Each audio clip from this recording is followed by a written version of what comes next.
I was having coffee, I was not really prepared to speak. It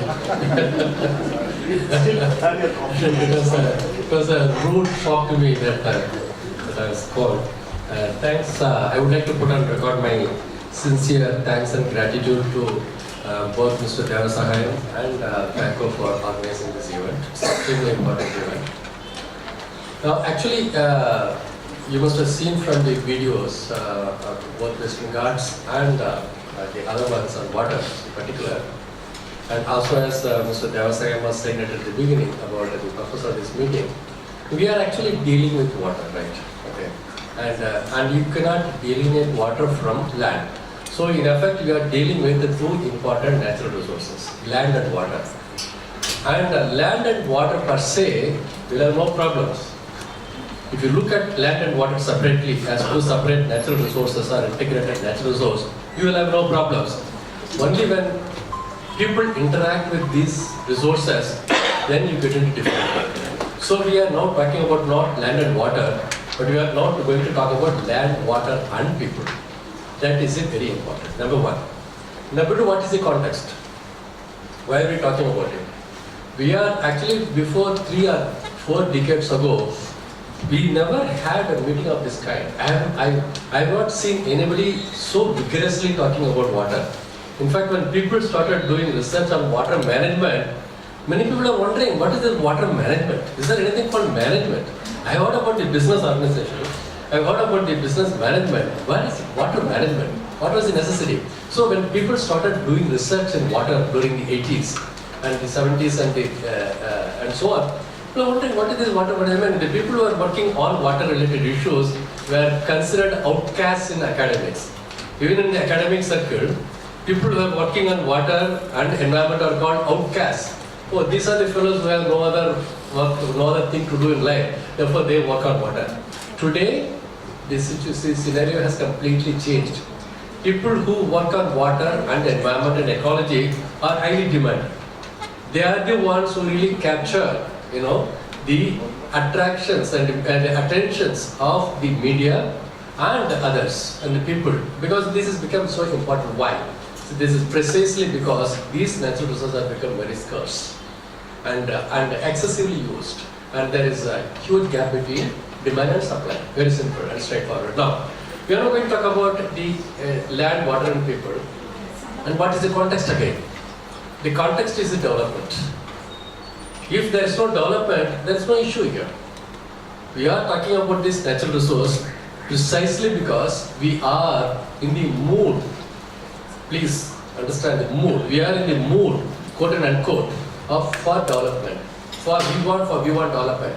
So there is a huge deal of conflict going on between development on the one hand and on the other, what you call the natural resource, ecology, environment. So there is a conflict between development and the ecology, development and the environment, and the development and the natural resources.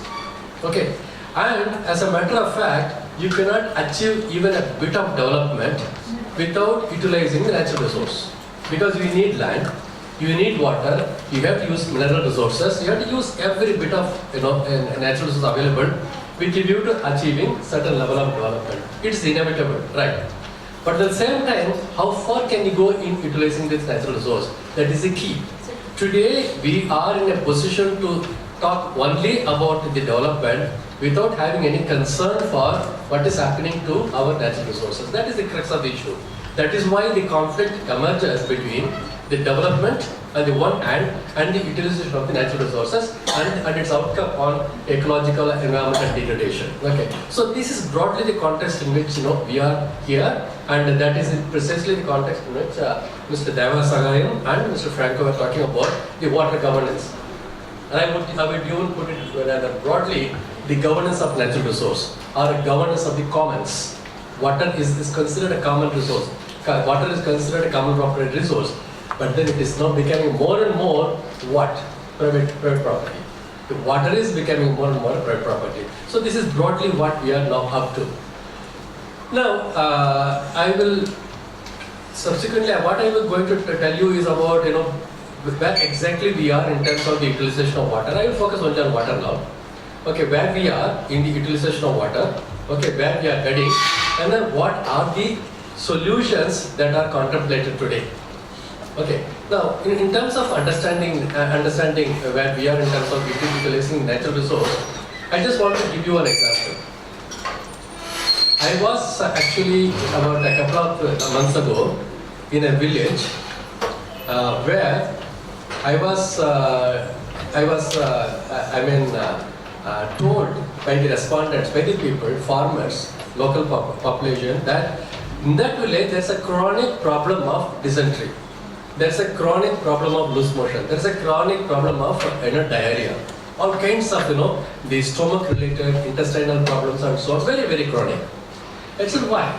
I said, no sir, we have been taking lots of medicine. We've been almost every day we are going to the doctor. Constantly we have been taking medicine, but we are not able to stop it. And remember, this is in a place where there is supposed to be a lot of water. Kaveri Delta. Tail end of the Kaveri Delta. In a village called Nadu. I was wondering why. Then I realized that what the reasons are.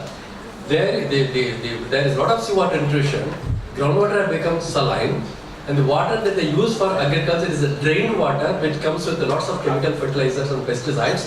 Okay, or they use what is called the water that they impound in the tail end regulators, which is actually brackish. Okay, or they use water from the local pond, which is completely polluted. And this is water they are drinking and using for all purposes. And they do 2-3 kind of filtering processes, and then they start drinking the water. And so this is the problem. And they don't have a panchayat supply. Panchayat water supply, they get once in 7 days, once in 8 days. It's not certain. So, but then they cannot wait for that. They start drinking some water. And those who can afford, they buy water. Those who cannot, particularly those who are really poverty and extremely vulnerable, are compelled and forced to drink this water, and so is the problem. Listen, this is happening in Kaveri Delta. Can you imagine what will happen in other areas where there is a lot of water scarcity? Now, the issue here is one of not the lack of water, the lack of rainfall. This is where the governance problem comes. Is it that we don't have rainfall? You know what is Vayamadu village? The village I am talking about comes in Nagapattinam district, falls in Nagapattinam district. What is the average rainfall in Nagapattinam district? 1,200, 1,300 millimeters. Is it lack of rainfall? Is it lack of water? Why do people suffer? This is where the problem of governance comes in. And you will see that invariably, during every northeast monsoon period, beginning October to December, there's going to be heavy rainfall, comes with the low pressure, depression, cyclonic storms, and so on and so forth. Okay, lot of water, and there's a lot of flooding. Okay. And then suffering due to water. And then once this monsoon disappears, suffering due to lack of water. So what kind of a governance is this? This is precisely where we have to talk about what exactly is it about water governance. I tell you a small example. In the Middle Eastern countries, for instance in Israel, you may not agree with Israel for their political affiliations or their political reasons and for whatever. I don't want to really talk about that. I mean, I should really appreciate what they do in terms of the utilization of water and the water management strategies. The average rainfall, as is something like 400 millimeters. Ladies and gentlemen, they are the #1 flower exporters in the world. How is it possible with the 400 millimeters of rainfall? What are we doing with the 1,300 millimeters of rainfall in Nagapattinam district and in Chennai? What kind of a water governance is this? When people can export flowers, with the 400 millimeters of rainfall, they can emerge number 1 in the world. What are we doing here? And not just that. And they don't have the concept of wastewater. They don't have the concept of sewage. They only have the concept of used water. Either they have what is called fresh water, or they have what is called used water. So every drop of water is a resource according to them. And so is the water management. So they don't complain about the water problem. They don't complain about the water scarcity. We are complaining about the water scarcity all the time. All the time. Now, this is just an example. Now, I want to really take you to a larger picture. Now, I want to really take you to 2 scenarios in this state. I don't want to really give you the all India picture. That's a different story altogether. But as far as the Tamil Nadu is concerned, today we are dependent upon groundwater. Do you know to what extent? 80%. of our drinking water needs comes from groundwater.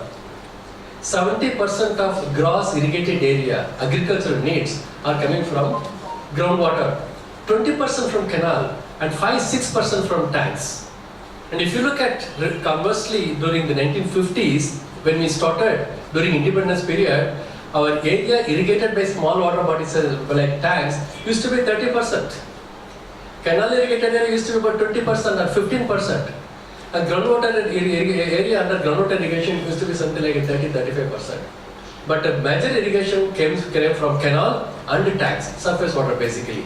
The wells became the last resource. Today it is completely opposite.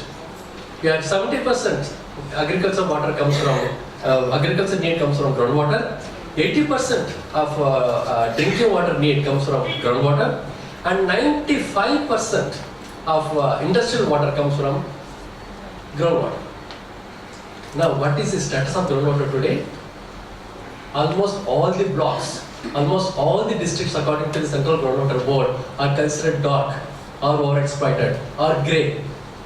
There are very few districts, very few toilets and blocks are considered white, which means still underexploited. But these are also the blocks and the toilets where the quality concerns are not raised. They don't know what the quality is. For instance, Ramanathapuram, parts of Ramanathapuram is considered white, but then you cannot take even a drop of water because there's only saline water. So the Central Groundwater Board doesn't talk about the quality, they only talk about the quantity. Forget about that. Now, this is the condition. Now, what is happening in the groundwater scenario? Every year, we have been extracting groundwater right and left for these purposes. Okay, every year. And the groundwater table has been declining progressively. What is called secular lowering on the water table. When I say secular lowering on the water table, there is a steady decline. There is a steady decline. Even though there is a recharge, doesn't matter whether the water table keeps going down. Okay, which means there is an increasing gap between extraction and recharge. What goes in is much less compared to what comes out.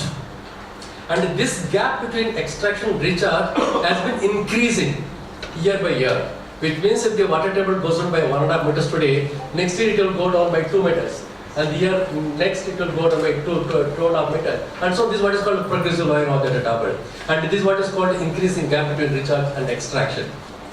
But for how long can we resist? For how long can we sustain like this? Now the western part of Tamil Nadu, like Namakkal, Salem, Erode, Coimbatore and so on, that belt is already in danger zone.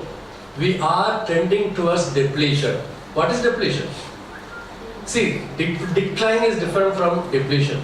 You cannot say still depletion. It's a decline, but you cannot say depletion. Depletion is total exhaustion, total, complete, wiping out the complete water resources that's available at 1,000 or 1,500 feet. You completely clean it.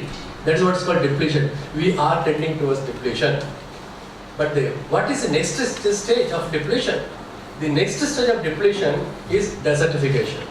Once you exhaust the available resource, groundwater resource, then you are going to land up in a very serious trouble, irretrievable trouble, and that is what is called desertification. Even depletion is irretrievable. Even if you are going to reach that level, your recharge is not going to go that far. Today, whenever there is a rainfall, you are boasting of a 900 millimeters of rainfall or 400 millimeters of rainfall in 2 weeks or 1 week and so on. What does it mean? There is 80% runoff. There is 80% runoff. What is the infiltration rate? 5%, 6%, 10%, which means the water that is recharged is extremely low compared to what should have been given your rainfall conditions. Which means your rainfall is not harnessed. Which means your rainfall is not conserved. It means your rainfall is going waste. Hydrologically, there is nothing like waste. It goes into the sea. I won't call it a waste, but then your unit is not conserved. Okay. Therefore, there is very little infiltration. There is over extraction, over exploitation. There is increasing gap between recharge and extraction, and so we are tending towards depletion and finally desertification. This is not a good idea, but then we keep using. We excessively depending upon groundwater. Today, I just give you an example. In and around Chennai, there are about 800 bottling water companies. 800 bottling water companies, regulated, unregulated, licensed, unlicensed, all kinds. What do?